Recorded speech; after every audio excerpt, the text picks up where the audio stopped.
Ladies and gentlemen, can I welcome you today? Lovely all to have you all here. And I'm going to be talking to David Baddiel, who you probably all know already, but as a comedian, a novelist, a songwriter of a certain football anthem, and also now a historian polemicist. Do I call you that? No, that sounds wrong. No, okay, that sounds very wrong. But a polemicist, yeah. A polemicist, yeah. okay, a polemicist. You're a historian. Okay, a polemicist, thank you.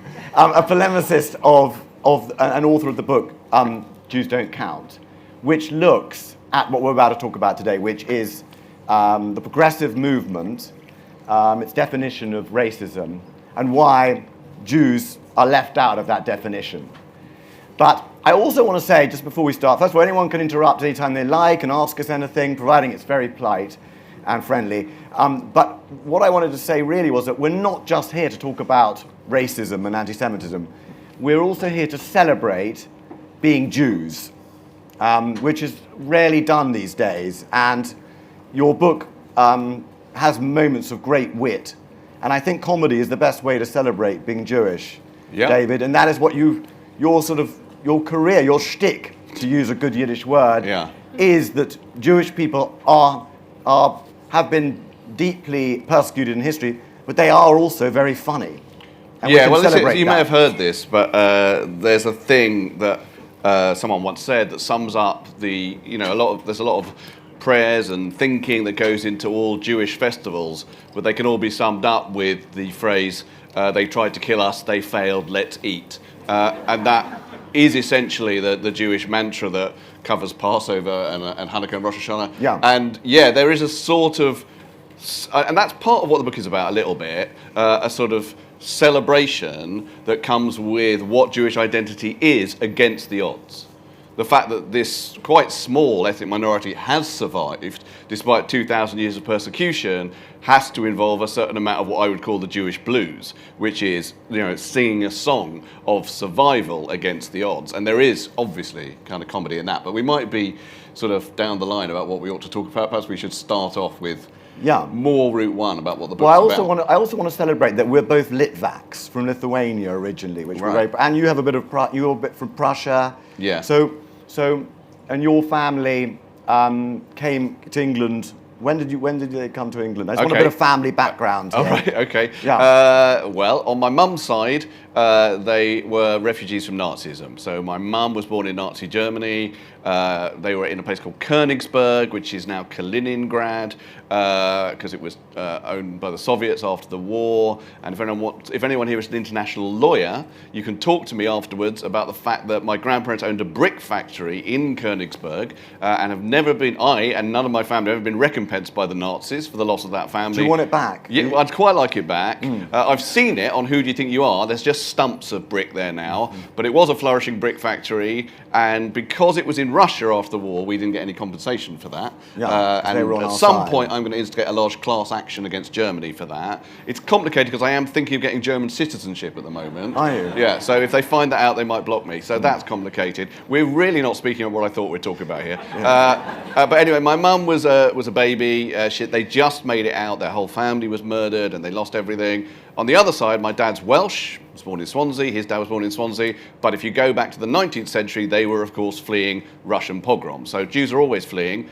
Here's a story which I don't know if it's true or not, but my great-great-grandfather, Barnet Baddiel, he was a stowaway on a lumber boat from somewhere in Lithuania, and as far as I understand it, he thought he was going to America, to New York, but the boat stopped in Swansea, and he didn't speak English, and he just got off. And 10 years later, presumably, he said, "Where is the Statue of Liberty?" And someone said, "Well, it's a long way." So that's why my family are in Swansea. Can I just say that isn't a Jewish joke. That is a real story. I actually researched that. Okay. My family were coming from Lithuania too. They also bought the tickets to New York, and they were dropped off, even worse than Swansea, in Limerick, in Ireland. Wow. And they were stuck in Ireland until there was the 1904 Limerick pogrom. Yeah, you told me That's this. a whole other. So we've discussed this over lunch once. But anyway, now let's get. The reason I've got you to tell this story is that Britain has been very good to us, and so we're British Jews, and it's interesting the backgrounds that how we immigrated to Britain. But now let's move to the main matter of, could you explain what made you write Jews Don't Count? When did you? Because you always talked about being Jewish. You've always being Jewish has always been part of your comedy. How did you need to become a polemicist? Well, I might read a bit in a minute to give a sense for anyone what the book's like. But I guess what happened, what actually happened is the Times Literary Supplement were doing these essay books, which is a kind of form that isn't done that much anymore. It's kind of an Orwellian form. He was famous for doing sort of pamphlet-level books, which tended to have an argument at the start of them, but they wanted to bring that back. And I think Lee Child had written one called The Hero, which was an essay, and they asked me what I wanted to write about, and I thought they wanted something literary, but then they said, no, you can write about anything. And I'd been writing for a while about, in journalism and on Twitter and in comedy, about this specific thing, which was what you might call sort of non-traditional anti-Semitism. Because I think when people think about anti-Semitism, they always imagine Nazis or neo-Nazis and people who directly hate Jews and are quite proud of hating Jews. And my issue in this book and what I've been writing about was really about people for whom the idea of anti-racism would be absolutely at the centre of their being. Anti-discrimination, in fact, not just racism, but all minorities would be absolutely at the centre of those people's beings. They would consider themselves progressives, absolutely anti-Nazi and anti-racism, and yet are perceived in them a tendency to sort of not be that bothered within the hierarchy of things that they are bothered about with anti-Semitism. That seemed to be a thing that was going on in general. So I wrote about it first, actually, in 2002 with reference to football. And there's an incident in this book which I talk about, which is that, because I start the book with various examples of what I'm talking about, which is the neglect of anti-Semitism by progressive thinking. And I'm not just talking about very small sort of woke thinking now, I'm talking about the way that agenda shapes our whole culture. So football's not a bad example. Obviously we know racism in football is something that needs to be stamped out. And when this happened, this incident I'm about to tell you, there was already a sign in the programme at Chelsea that said any racist abuse will lead to the person doing it, they will be banned for life. So I go to Chelsea, I go to Stamford Bridge every home game. I've been a season ticket holder for ages. And some of you may know this, that because Tottenham Hotspur is in a racist way, because there's no actual preponderance of Jews at that club, but they're associated with Jews, other clubs use what I call the Y word, and I'm going to continue to use that word rather than the word YID, because I want to show you that these words need to be given parity with other hate words. So the Y word is something that was chanted all the time at Chelsea and Arsenal and West Ham and Millwall whenever anything to do with Tottenham appeared. So one day, me and my brother are there, and the whole crowd starts chanting, you know, stuff about the Y words, the Y words. And then a man behind me and my brother started chanting, fuck the Y words, fuck the Y words, and then again, fuck the Jews, over and over and over again.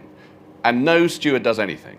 They're primed to take apart and take out anyone who is racist, who is discriminatory. No one does anything. Eventually, my brother, who is slightly harder than me and slightly protective of me, my older brother, stands up and says, just shut up. And the bloke refuses to shut up, and it looks like there's going to be a fight. Eventually, he pipes down, and then my brother very sweetly says to me, I think I'm going to cry, and sits down. Right? And because of that, we did a film called The Y Word about, you know, anti-Semitism and this word being very current at Chelsea. But the real point about it is, it's not the racism in itself, it's the silence. It's the fact that no steward did anything. It was very difficult to get the Y word going with kick racism out of football, etc., etc. And I wrote about that first in 2002. And obviously, since then, many things have happened, notably the Corbyn Labour Party, that kind of catalysed my sense of why this neglect is a problem. And you come at this as a person of the left. You would describe yourself? Not really. I mean, when I was younger, I was pretty left-wing. I went to some young communist meetings and stuff like that. But I think of myself now as someone who has literally no political allegiance, partly maybe because of alienation from the left because of this, but really because I try to think of myself as someone who thinks originally about everything. And as a result of that, I can't impose a prearranged ideological map on the world. I can't think, well, I am left-wing, so I must think this about that. And you think of yourself as you seek the truth. Yeah, not in the way of a sort of pilgrim to ashras in India, but you seek the truth in all its nuanced complexity. Yeah, I think so. I think the truth is always complex. Yeah. And because the truth is always complex, it's very hard to describe oneself as left-wing or right-wing, especially now when that's all fragmented. Shall I read a bit from the book Yeah. so you get a sense of it? I start off the book, as I say, with a series of examples of the kind of neglect that I'm talking about, but perhaps this one sums it up. Most of the examples are very specific, but this one's kind of a broad example. Sometimes you hear what I'm talking about out loud. The major BBC current affairs show, the one that sets the news agenda every morning, is the Today programme on Radio 4. It's a must-listen for those interested in politics and a must-react to. If something controversial is said on Today, Twitter is set alight and the conversation explodes. On the 13th of March 2019, the American pollster John Zogby was on. At one point, he began talking about fissures in the Democratic Party, specifically around the then new Congresswoman Ilhan Omar's views about Israel and its supporters in the US. The interviewer, Justin Webb, who is a regular on Today, said, in response, if the Democratic Party decided to say to its supporters, look, we think that anti-Semitism is a bit like the way some of our people might regard anti-white racism, but actually it's a different order of racism. It's not as important. It's still bad, but it's not as important as some other forms of racism. What impact do you think that might have? It was a strange moment. It felt less like a question and more like a helpful suggestion. Maybe this would be a way forward for the Democrats, was the tone. Webb did not qualify or contextualise it. He did not preface or add, obviously this is offensive to say, but perhaps it's what some people in that party actually think. His tone was neutral. Zogby moved on without really answering. But even if he had, it was the question itself I was struck by. I remember listening and thinking, blimey, it's rare that someone just comes out with it. Anti-Semitism is a second-class racism. I thought it would create controversy. I thought there would be an intense reaction. There wasn't. Well, that's not true. There was a bit after I managed, following much fiddling about with BBC sounds and recording devices on my computer, to record the question and post it on Twitter, along with a sense of my amazement. Even then, there wasn't that much online noise, and what noise there was came mainly from Jews. So actually, when I say, sometimes you hear it out loud, what I really heard was the silence. Yeah, so that sums it up. And let's just talk about what happened when Jeremy Corbyn became leader of the Labour Party, because that's when it suddenly became something that was like not just... I mean, I'd always thought this thing was a part of a sort of distant corner of sort of freaks on the edge of society. But when Corbyn became leader of the Labour Party, it became something that was actually in danger of becoming the government of this country, that attitude. I think the best way to understand the new anti-Semitism, as it were, because of course it's different from people who say Jews killed Christ or the blood libel, though it has hints of that in it, of course. But describe what you call the duality of the modern anti-Semitism. So the reasons why Jews are in this situation, I think, with progressives or whatever, is what I describe in the book as I describe that most minorities that are cared about by progressives in a very good way, I think, are what I call part of a sacred circle of oppressed peoples who are oppressed by power and require allyship on the part of the progressive community.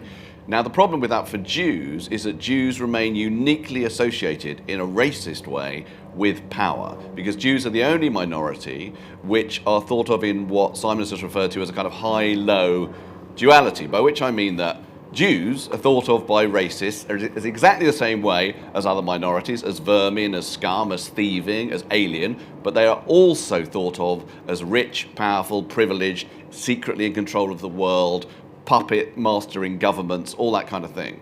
And that means that they don't quite fit in the sacred circle, because the sacred circle is about who's being oppressed. If there's any sense that the minority you're now talking about is actually the oppressor, and obviously Israel plays into that with the left view of Israel, then you get a sense in which they don't really need our help, and maybe they're actually the people responsible for the oppression because they are the capitalists, they're the ones with money, and there's this huge tradition on the left of capitalism and capitalists being evoked in cartoons or whatever, essentially in a Jewishy way. And the other issue is, of course, that people don't really understand the whiteness or otherwise of Jews. So I use this phrase in the book, which I call Schrodinger's whites. Jews are Schrodinger's whites, which means they are white or non-white depending on the politics of the observer. So for a right-wing person, a properly right-wing person, like a neo-Nazi, Jews are absolutely non-white. It is actually part of various sort of written down sort of white supremacist constitutions in America that Jews will not be part of a future white race controlled America because they are non-white. But meanwhile, progressives I see all the time when a Jewish person is in any kind of transgressive situation, they are described as, oh, this is another white man transgressing. Well, there's never any space given to their Jewishness. In fact, there was a woman called Jessica Krug who pretended, like that other woman who did, pretended to be black. And when it came out that Jessica Krug was not in fact black, that she was pretending to be black, it was said over and over again that she was not just white, but white and Jewish. And you kind of think like, well, why are you saying that? I'll tell you why they're saying it, because it somehow enhances her whiteness, that she's Jewish, because there's a notion that Jewish means powerful and privileged, and therefore her transgression is greater. And so that duality makes it very difficult for Jews to be kind of like supported straightforwardly by people like Jeremy Corbyn. Yeah, and then of course the Israel thing flows into that as well.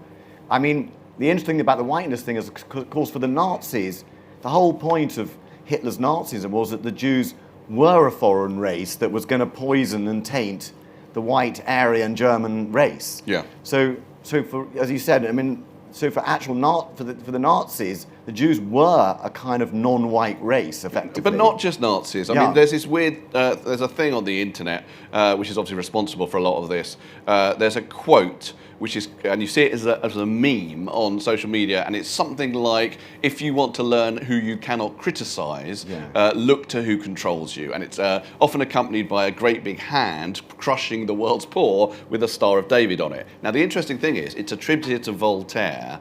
That is incorrect. It's actually a guy called Kevin Strom, who is a South African, I think, white supremacist. And it's interesting, it's given to Voltaire because Voltaire gives it a sort of spurious intellectual credibility. But Voltaire was an anti-Semite. Voltaire felt that the Jews were part of an Asiatic race and should not be allowed in Europe, right? Yeah. So it doesn't really matter because there is this incredibly long tradition in Western culture of Jews being thought of as not part of what you might call mainstream European sort of natural culture. They were always on the outside. Yeah.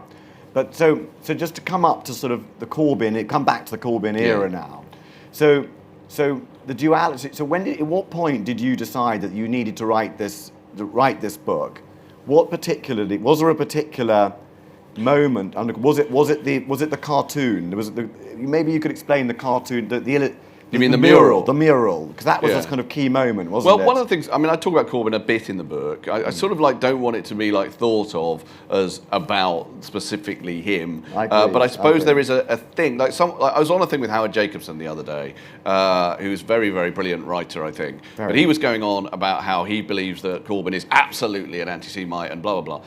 And I think there's a problem with that because I think like you have to just intellectually distinguish between some people who actively think, who are totally out there, we hate Jews and they are responsible, as Mel Gibson said, for all the wars in the world or whatever, people who actively distrust and despise Jews, and someone who, if they do think that, it's clearly subconscious. Because we have to accept that Jeremy Corbyn would never say anything like that, right? What you get instead, and this is important, and this is why the book is a work of deconstruction, is you get slips and ways of talking about Jews that involve, you know, a sort of neglect of concern. And the neglect of concern in the case of that mural, if anyone remembers that mural, is the mural was put up by a very woke man called Mir One. He was a street artist, and he put up this mural in East London, and it shows basically a lot of bearded, hook-nosed men with money playing Monopoly on the backs of the brown and black world poor. And after it went up, there were complaints from the local Jewish community. And Jeremy Corbyn supported Mir One in saying that shouldn't be taken down. Now, before we talk about him just a minute, I think it's important to see what Mir One said. Because Mir One posted on his Facebook page, he said, oh, I see some of the white Jewish folk have got upset about the way I've portrayed their beloved #Rothschild, #Warburg, right? Now, those are both conspiracy theory names, and it's very important that he put hashtag next to them, because if you click on those names, you will be taken down conspiracy theory rabbit holes about how those families control the world, which are Jewish, anti-Jewish conspiracy theories. And once again, there's this sense in which, from a street artist, okay, so a rebel against power, that what he's doing is punching up. He's fighting the man. But he isn't. He's being anti-Semitic, but there's a confusion in the minds of the rebellious about where the man is, and the man is often sort of sliding towards being Jewish. And that's where Jeremy Corbyn comes in, because all he sees, and this was before he was leader of the Labour Party, is like, here's a street artist, he's saying something about the rich and the powerful, and he's having his thing taken down. And his mind, in Jeremy's mind, that's what all it is. But the important thing is the blind spot, because anyone with any sense of political history, looking at that mural, and I would include Jeremy Corbyn with having a sense of political history, would think, isn't that the cover of the Protocols of the Elders of Zion? Yeah, or a Goebbels, or Die Stürmer, or something. It so obviously is that. So there's obviously a problem with Marxists in the sense that they are obviously programmed to see society, see class and wealth and poverty as the prime movers of society, the prime engines in society, in the development of society.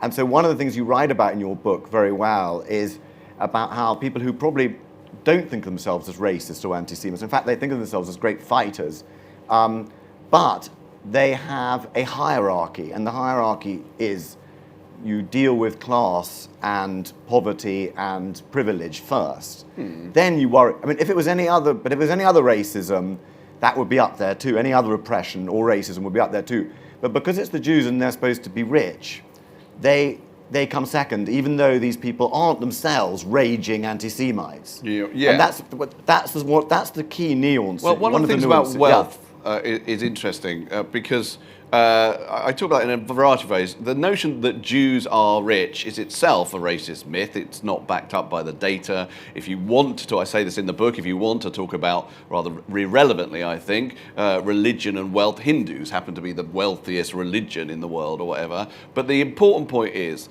that the idea that Jews are rich is a strange one. Firstly, it's not about, the myth of Jews' richness is not really about them being wealthy. It's about a notion of Jews having money in a kind of ill-gotten way. Because historically, it is the case that no one rests easy with the idea of Jewish wealth. Without any doubt, what happens is there's a sense that builds that Jews have this wealth sort of in a bad way and needs to be taken away from them. But what I've noticed is, one of the things when this book came out is there are things that I think are straightforward, right? Like, it's obviously a racist myth to say Jews are rich. But I've had people say that to me who are very, very progressive in a way that just seems like, well, obviously we know this is true. And I've also had people say, well, it's not a bad thing. But that's so ahistorical, because it obviously is the case that people being told this in this racist way will eventually lead to Jews' houses being burnt down.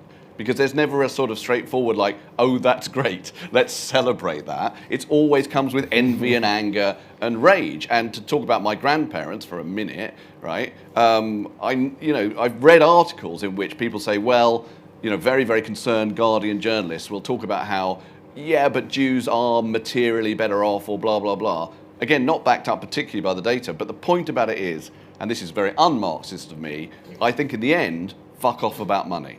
Fuck off about talking about Jews and money. Because my grandparents, yes, they were rich. They owned a brick factory. They were industrialists. They had servants in 1933. By 1939, that was all taken away from them, and their whole family was murdered. So it doesn't matter, because eventually the racists will think, oh, we're going to kick down the door of your rich house because you shouldn't have it. So another sort of answer is, well, surely you Jews are just a religion, or surely you're not really a race. So obviously, the whole point about, extreme Nazi racism is that they did regard the Jews as a race, whether we liked it or not. Yeah. And one always hesitates to let one's enemies define one, but in fact... I don't, actually. Well, I think you're right, because I mean, I think if you look at all the identities that are current in our world at the moment, virtually all of them are formed by oppression or by a memory of oppression, by a narrative of oppression, and so the Jews are too. Yeah, well, it's such a complicated thing that. The religion and race thing is quite a few people also say this to me. So they say, but it's, Jews are a religion, they're not a race, so it's not racism. And what I say to that is, I'm an atheist, and that would not have got me a free pass out of Auschwitz. Right? The fact is that the Gestapo would not say, oh, you don't go to synagogue, off you go. That wouldn't happen. So I am ethnically and Jewish, my blood is Jewish, and that is what counts for the racists. And never mind the Nazis, white supremacists. They do not ask whether you keep kosher before they decide to shout the Jews will not replace us. Right? And that's very important because it's really a way of downgrading anti-Jewish racism to describe it as religious intolerance. And you get this, by the way, in government at the moment, right? So I had, yesterday, I had a lot of anti-vaxxers because I made a joke about them on Twitter, very angry with me. And quite a lot of that had an anti-Semitic component. Someone who describes himself on Telegram as Joseph Goebbels said that I was doing this because of my secret funding, etc., etc. Again, I didn't really want to do this. I get this sort of stuff all the time, but I decided to report it to the police because I'm on tour and they can find where I am and blah, blah, blah. So I reported it to the police. When you report a crime to the police, there's a bit that says, is this an ethnically motivated hate crime? So I decided to think, it's got a component of that. So I went to that bit, and there's a drop-down menu. And it says, are you, blah, blah, blah. And it's got 5 different black components, black Caribbean, black whatever, Asian, Chinese, lots of things, not Jews. There isn't a bit in the box for Jews.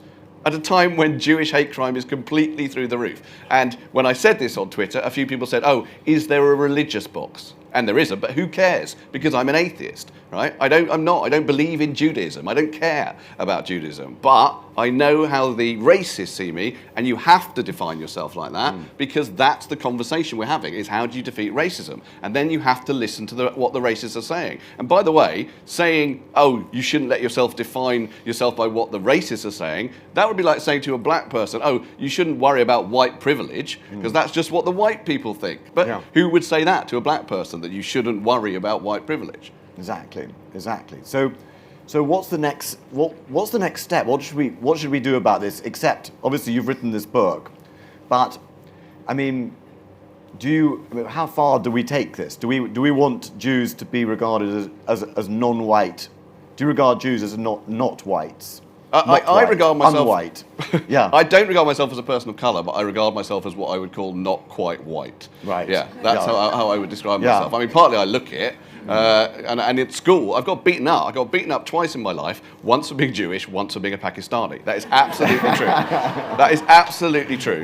And I remember the time that in Wembley where a bloke was beating me up and calling me the P word. I remember thinking, should I tell him I'm Jewish? I don't think it'll help, right? But that is how I see myself. But as it happens, in terms of the way forward, the book is an analysis, right? It's a polemic, but it's really an analysis. It's not really saying, so now I want all sorts of trigger offence stuff for Jews. I don't. I want there to be less outrage in culture in general, but I don't want this inequity. Yeah. I mean, a good example at the moment is the Dave Chappelle thing. Dave Chappelle, who's a brilliant comedian, I'm a big fan of his, but some of you may know there's been all this fuss on Netflix because he did some jokes about trans people. He also did some jokes about Jews. He did a joke where he basically said that Jews were aliens who control the world and should be in a movie called Space Jews, right? Yeah. Now, I'm not really bothered about the joke, but I am bothered about the fact that there's an iniquity of outrage, right? That's virtually not mentioned in all the outrage because Jews don't count. Because there's a hierarchy, a clear hierarchy.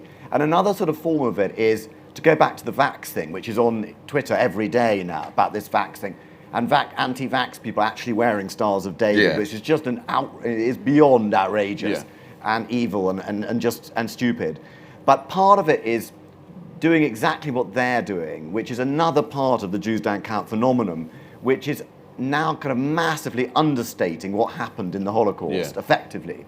Because what it's effectively saying is like, well, the Holocaust was just a thing where people sort of, people wanted them to, to have vaccinations to save their life, but they didn't. But they were forced to do it. But they don't have to do it because that's an invasion of their liberty, which is quite a different matter than moving 10 million people across Europe and gassing and then burning the bodies of 6 million of them. Yeah. So that is another part. I think what happens there, and it happens in different ways. Yeah. I mean, in fact, the Dave Chappelle thing was described by someone as a Holocaust by someone who supported the trans protest there. I think that there's a go-to position now where if you want to say a terrible thing is happening to this thing that I very identify with, your reference point is the Holocaust, which is mad.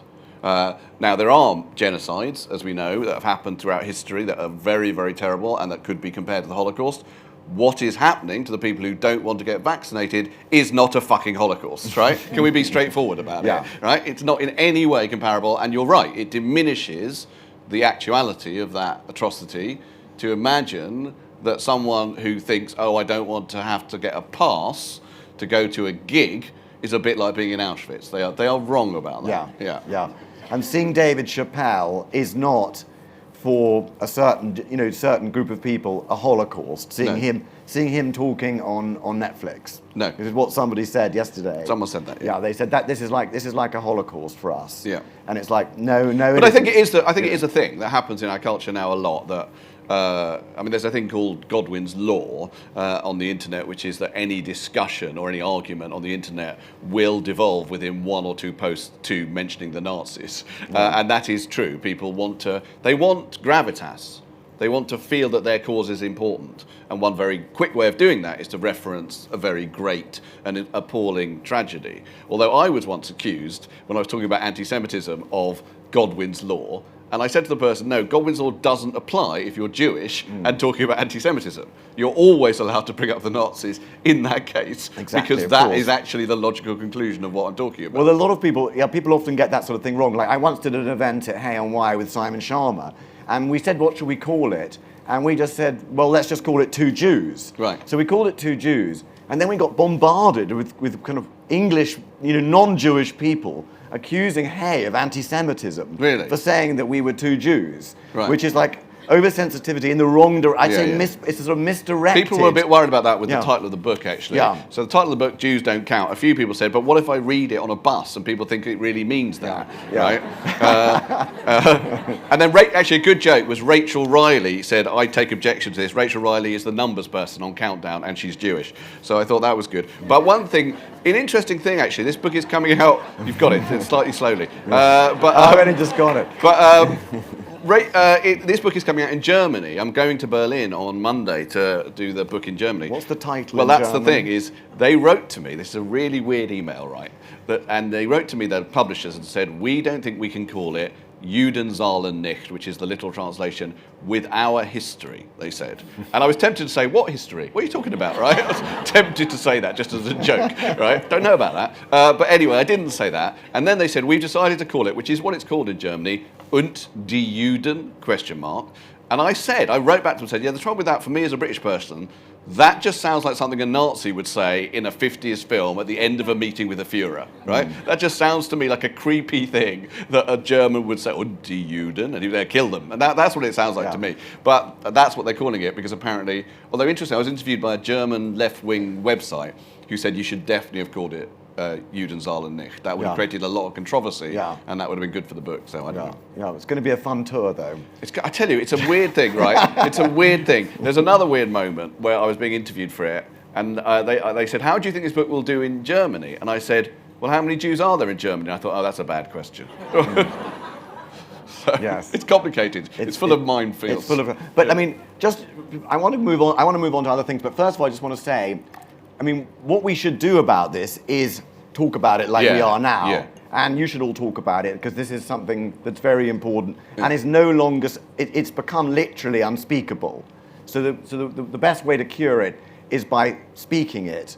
And also comedy, which is what you're doing on your tour. You're on tour now. Yeah, well, I'm doing a tour called Trolls Not the Dolls, which is about social media toxicity and madness. But part of it is about trying to combat anti-Semitism through comedy. And so I can't really do this without showing you the tweets, because I've got a screen when I show it, but I mean, I'll try and do it, see if this works.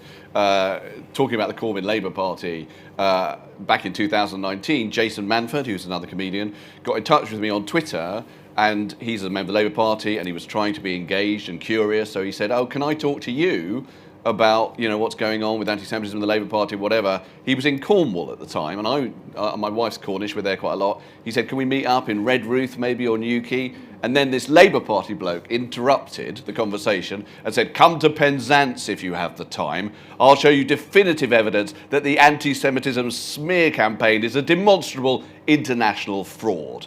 So I retweeted that and said there's been some changes at the Cornish Tourist Board. Right? and then brilliantly, people ran with it. People did posters that said, Penzance, come to Penzance. We'll show you definitive evidence that the anti-Semitism... And that was a brilliant way of using comedy to defeat anti-Semitism. And I do believe that can be done. Not always, because sometimes, obviously, but I think Larry David's done a lot for the... I think a lot well, Larry David's brilliant, but actually, someone like Larry David, I think, in a lot of ways with Larry David and people like him, it's more about just being incredibly Jewish, right? Like, everything about Larry David, who's also an atheist, is that he's just like...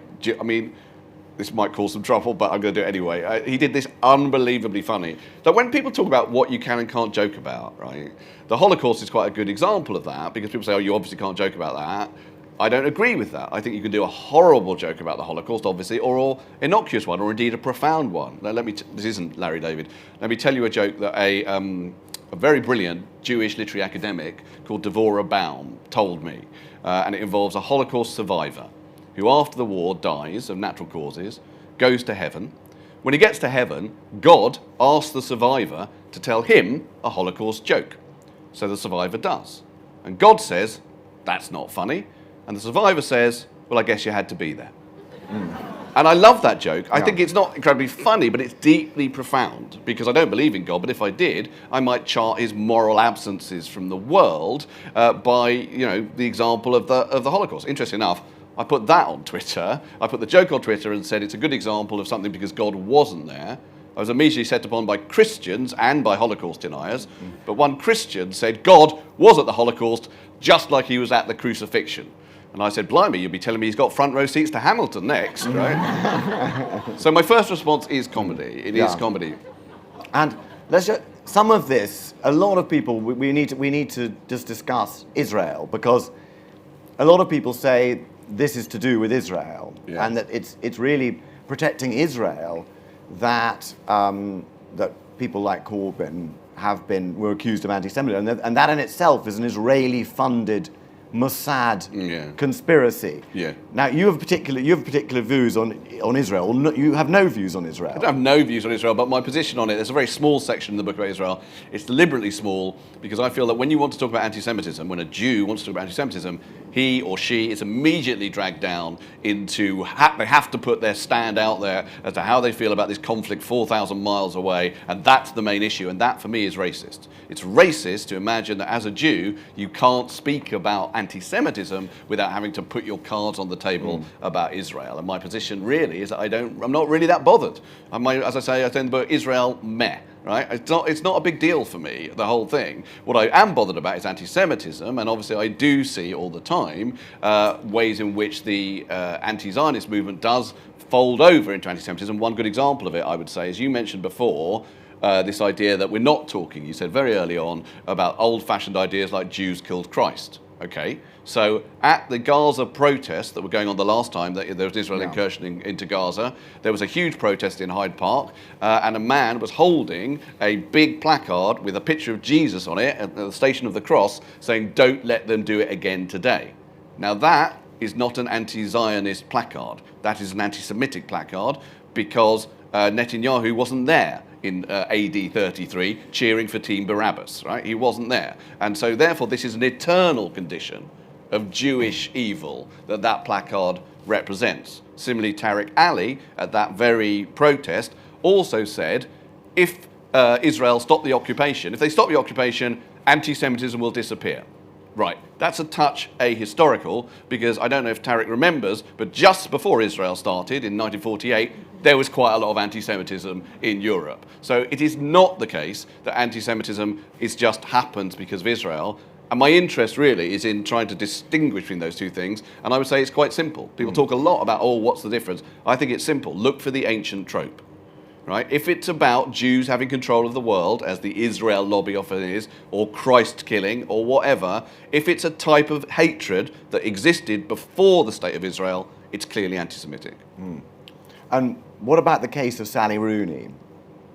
Do you read Sally Rooney's novels? I haven't read anything by Sally Rooney, no. Because I love her novels. Okay.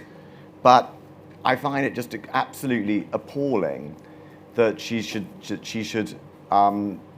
punish a language. Yeah, I think she said she wasn't doing that. I mean, I'm not that fussed about it. I mean, she's clarified her position and said she's not anti-Hebrew. If anyone knows this, that Sally Rooney said she didn't want her last novel translated into Hebrew, but she clarified it and said there's a particular Israel publishing house that's prescribed under BDS, which is boycott. Yeah. What's the second word? I don't know. Divertisement, is it? And sanctions. Yeah. And she didn't want to work with them anymore. I'll be honest, that's a good example of how I think Israel met. I don't really have a position on that. If she's behind BDS and it's logical, then she can do that. And to be fair to Sally Rooney, because a lot of people said correctly, what about China? Your books are published in China. What about China and the Uyghurs? What about Russia and human rights abuse? Your books are published. And she said, I know there are these other things, but that would be the case when South Africa was a part, or whatever. I mean, to be fair to her, she came up with the arguments. It is totally not a position I would hold. Yeah. And, to be honest, this book is yet to be published in Israel, which is mad. What are they thinking about? Yeah. But nonetheless, it's not published in Israel. I would be obviously happy for it to be published in Israel. I think the strange thing is a writer sort of punishing a language seems like... As I say, she claims that's not what she's doing, because she said... I don't know why I'm defending Sally Rooney here, but she said I would be honoured for the book to be translated into Hebrew, but just not by...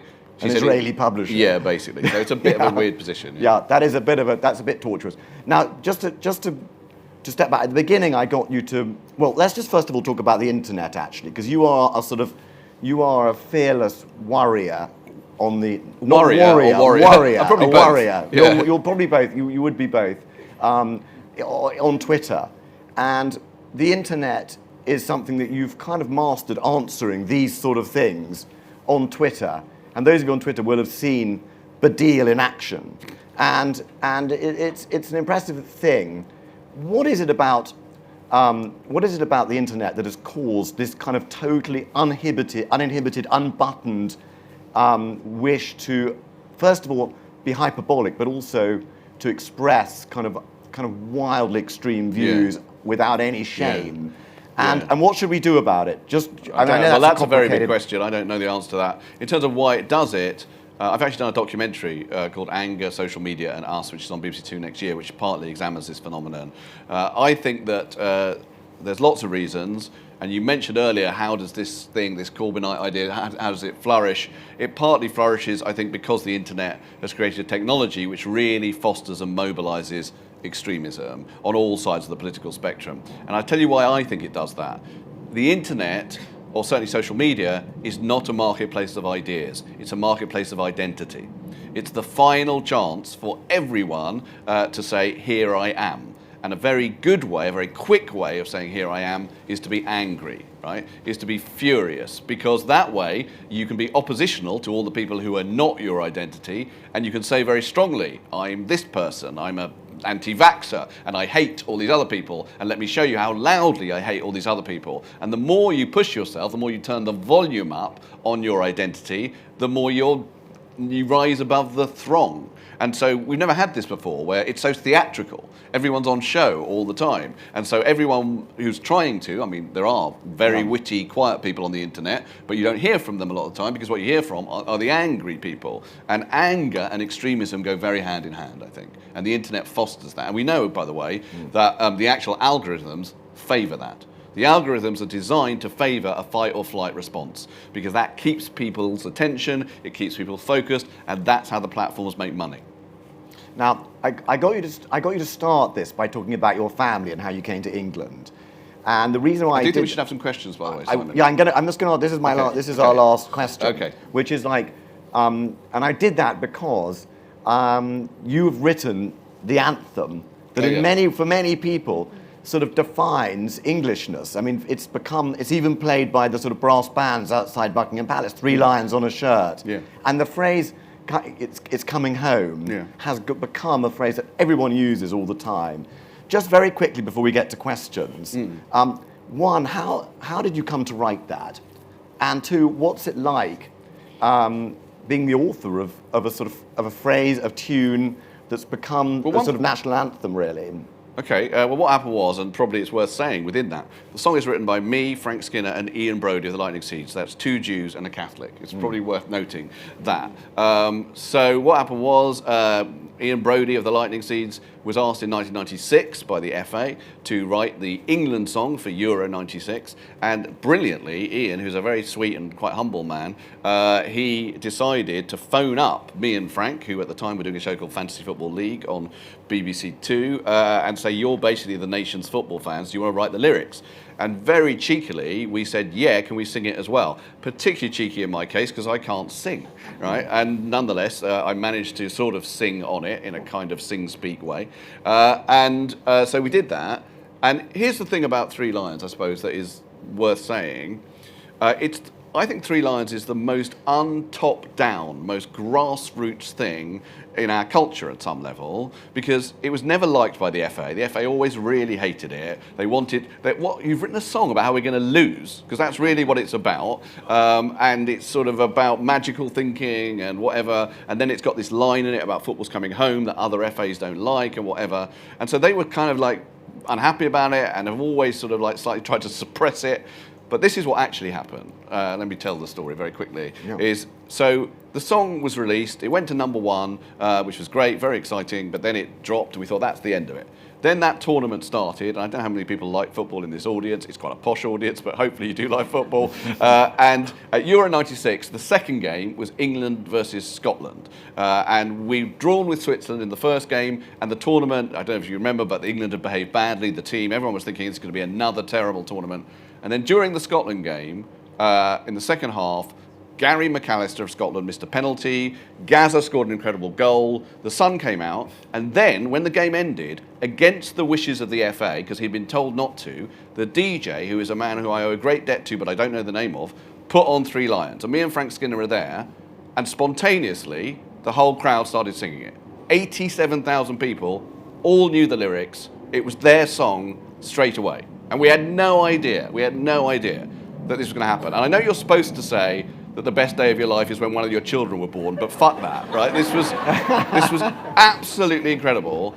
And it continues like that. Even now that Prince William says, oh, it's coming home, good luck, or whatever, it still feels like something that is very, very of the people.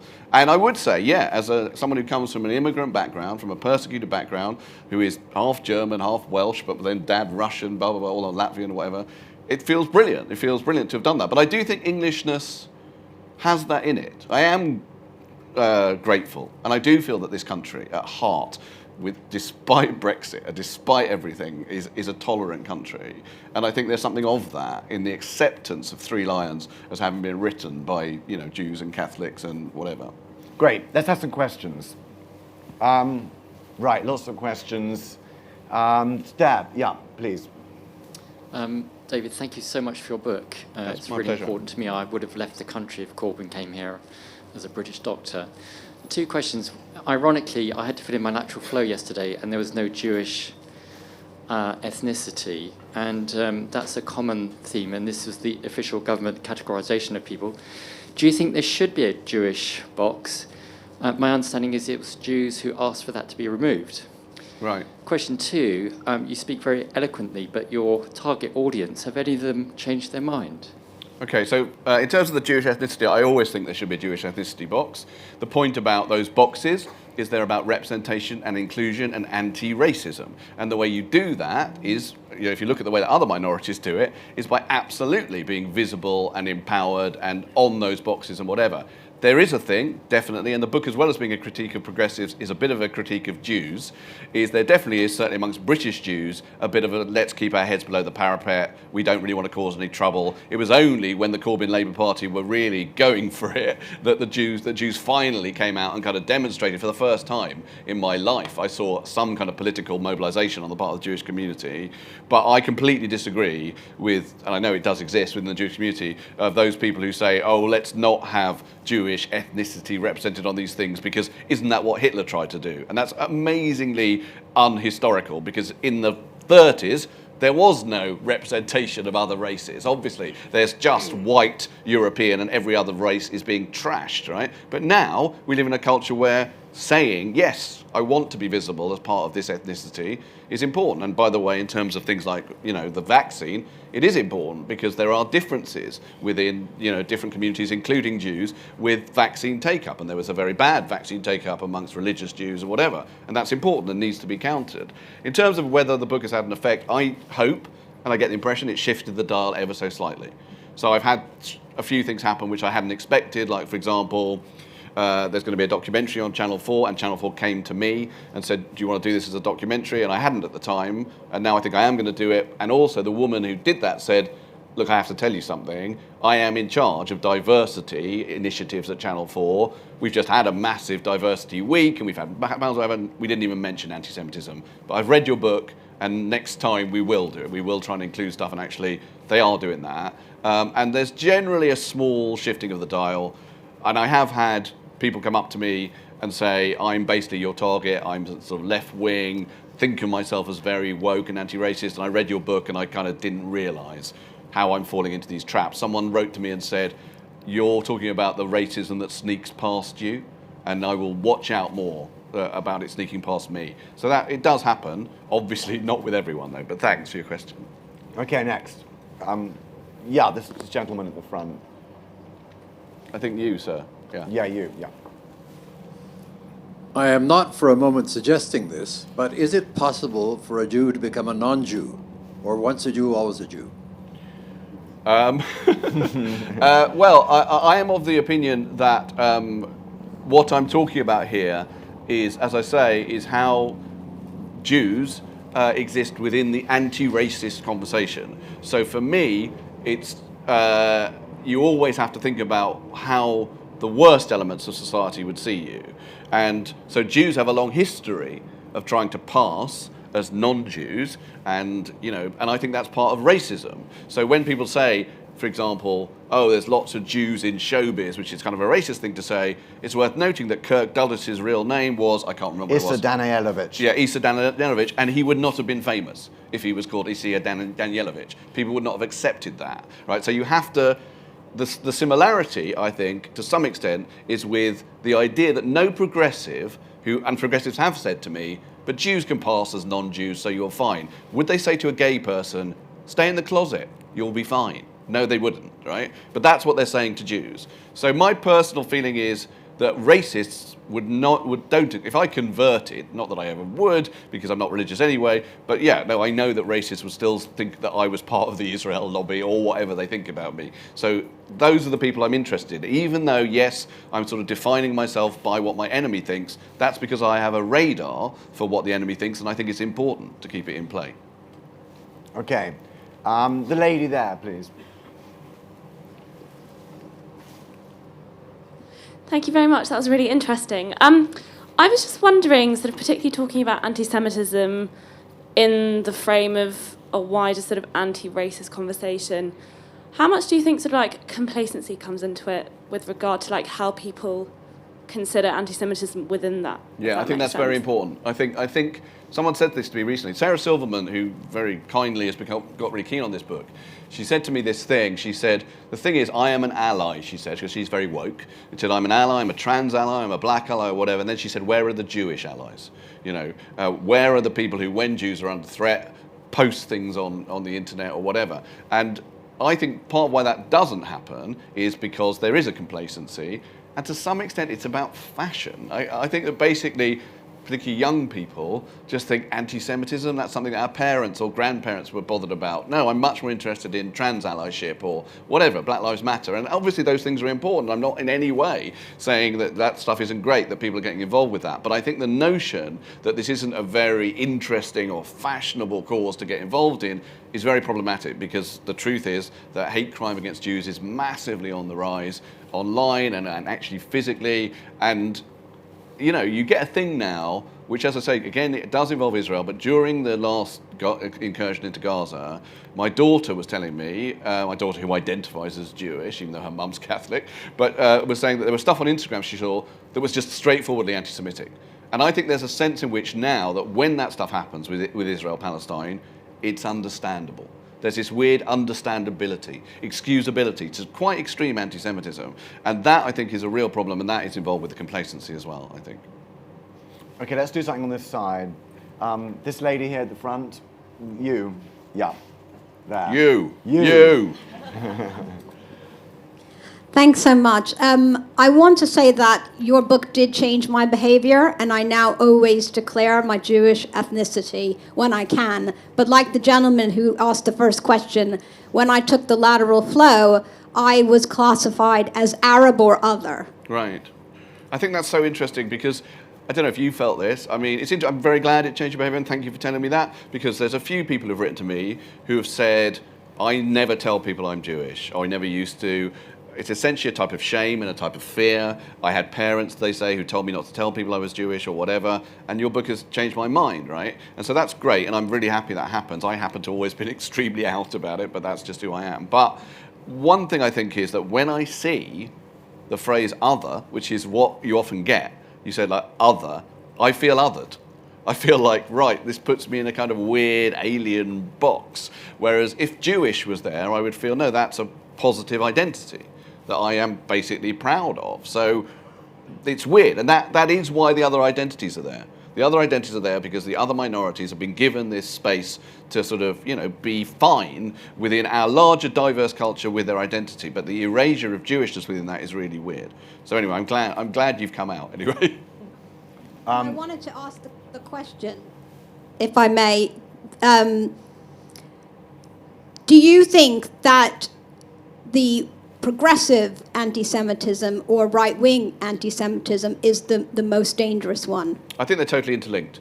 I think that the beating drum of far-right anti-Semitism, those men in America who at Charlottesville were shouting the Jews will not replace us, which is a part of this idea called the Great Replacement conspiracy theory, which the Jews are somehow masterminding multiculturalism and immigration to undermine the white Aryan races. That's why they were shouting that. The beating drum of that totally is part of what I'm talking about, because what is progressive anti-racism about?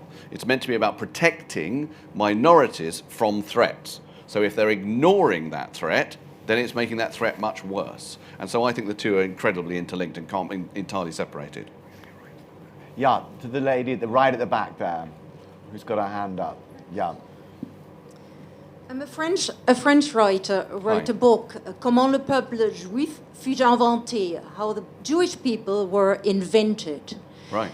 Arguing that rather like the British, who are we except a complete hodgepodge of refugees and immigrants, and the Jews is the same. They come from all corners of the world, all sorts of nationality, Arabic for one thing, and they've joined the faith. So I doubt that it's actually an ethnicity.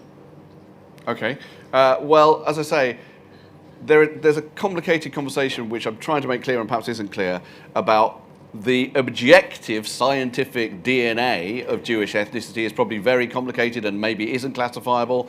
It doesn't matter, because I'm talking about the anti-racist conversation. And in the anti-racist conversation, ethnicity needs to be held up as something that's being attacked and so therefore defended. And there's no question that Jews are attacked ethnically, because I am not attacked for someone who keeps kosher or goes to synagogue. No one ever talks about that. But every day I get something online about how I'm a Zionist shill and how I've got money and how I'm blah, blah, blah. And that's to do with people having assumptions around my Jewish identity. And there's an easier way of talking about racism against Jewish identity, which is to imagine it as an ethnicity. Now, it may not be objectively or scientifically or biologically an easy ethnicity, but I don't really think that's important, or not in my conversation But anyway. do we need to educate the public that this is a point? It's the same of what the British are doing, or the Americans here, we are great. When it simply is misguided. I don't quite I think what you're trying to say is, if you analyse it like that, all ethnicities are actually inventions. Yes. So by that, if you actually look It's at the an interesting DNA, point. no race is a completely imaginary category invented by people.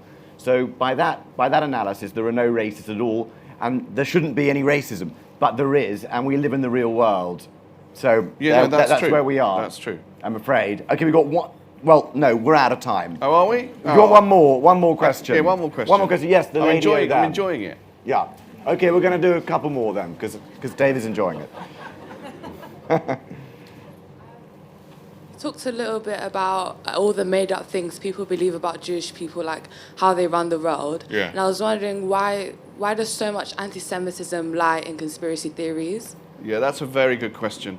I think because conspiracy theory is very, very keen, wherever it comes from, on the notion that the conspiracy theorist, the individual, has found out about this secret thing which is powerful and which is controlling, and it's actually very reassuring for them, because my personal belief is that most things in the world happen by accident, by people don't know what they're doing, and terrible things happen and they're random and the universe is cruel, but people don't want to think that. They would rather think that there are evil forces controlling the world. And the reason that Jews tend to be in that is a number of things, the association with power and privilege and whatever, which is just ages old. I think there is also the fact that Jews are not instantly identifiable, so there's a sense in which they're secretly able to control and infiltrate things. And I would also say one other thing, which is I said before that capitalists are often pictured in sort of communist or left-wing literature as Jewish, but in my mind that goes back to a much earlier thing, which is the way that Christians imagine Jews as kind of gargoyles and devils and whatever. And so the idea of absolute evil is associated very deeply in the Western consciousness with a certain sort of swarthy, hook-nosed, bearded feature. And I think there's a relationship between that and this idea of there's an evil out there that I can see and no one else can see. So I think it's something to do with that. But it's a really complicated question. Thank you for asking it. Let's have a couple more, please. Yeah, gentleman there. Thank you.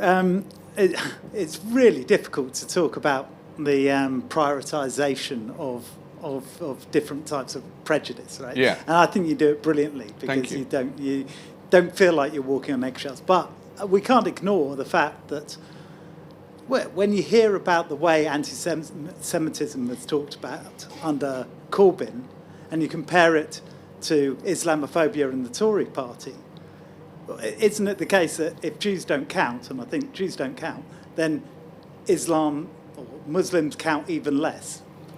Well, for me, that's possible, and I'm sure a Muslim person might feel that and might write a book about it. For me, I'm talking in a very specific, targeted way. I'm talking about the way that I think an agenda that drives our culture in generally a good way, right? Which is to being more concerned about minorities and more concerned about racism and all forms of discrimination, that community is less worried about Jews and in some cases actively against Jews. You're talking about the right, and I think that's a different kettle of fish. And I personally don't think anything is really helped by saying, oh, well, you're talking about what's happening to Jews. What about this that's happening? Because it's not what I'm talking about. I'm talking about a very specific, cultural issue, which I do think is important in the way that we look at culture. Having said that, I think the progressive agenda goes further than what we've traditionally called the left. So you mentioned the Conservative Party, right? So I'm going to use the word now. I don't like using it, but I'm going to use it.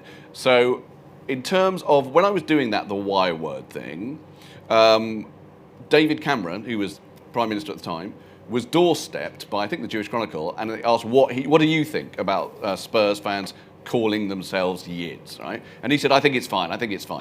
About 3 weeks later, I was on a programme called The Agenda, which isn't on anymore on ITV, and he was on it, and I was on it, and I'm waiting in the green room, and David Cameron rushes up to me and just says out loud, are we going to talk about the Yid thing?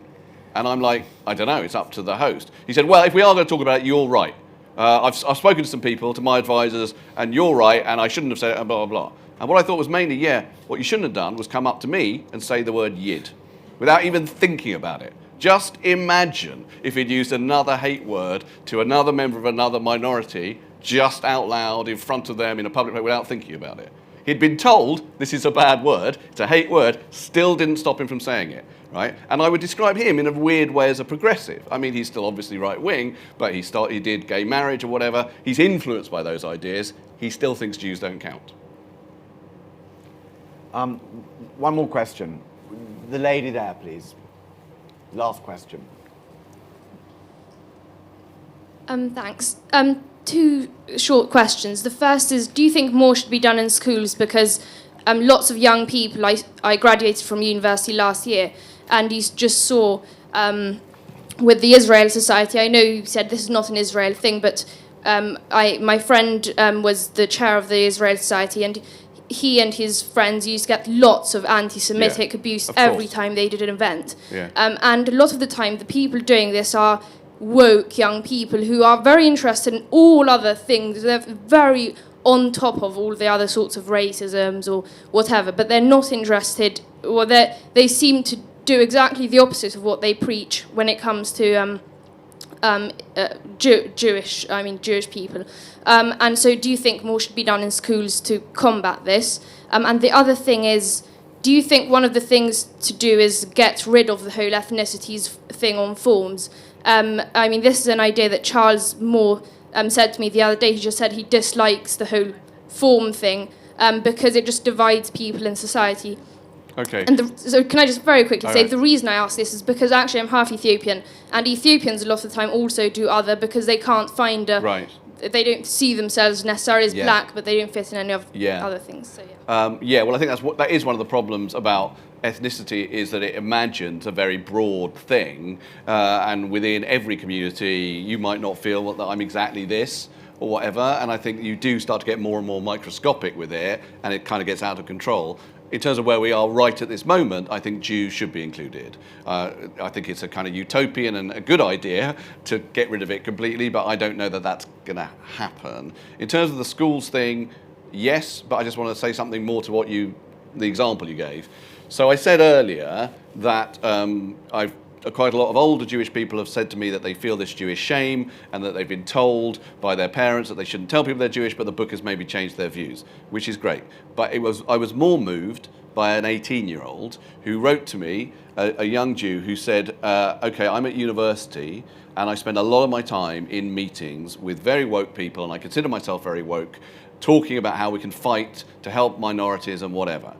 Throughout the time I've been doing that, I've been aware that there's quite a lot of anti-Semitism that goes on. I've also been aware that within myself, he said, were I to say, can we talk about anti-Semitism, I would feel illegitimate, he said. I would feel they won't think that's a legitimate concern. They'll look at me blankly, they might laugh.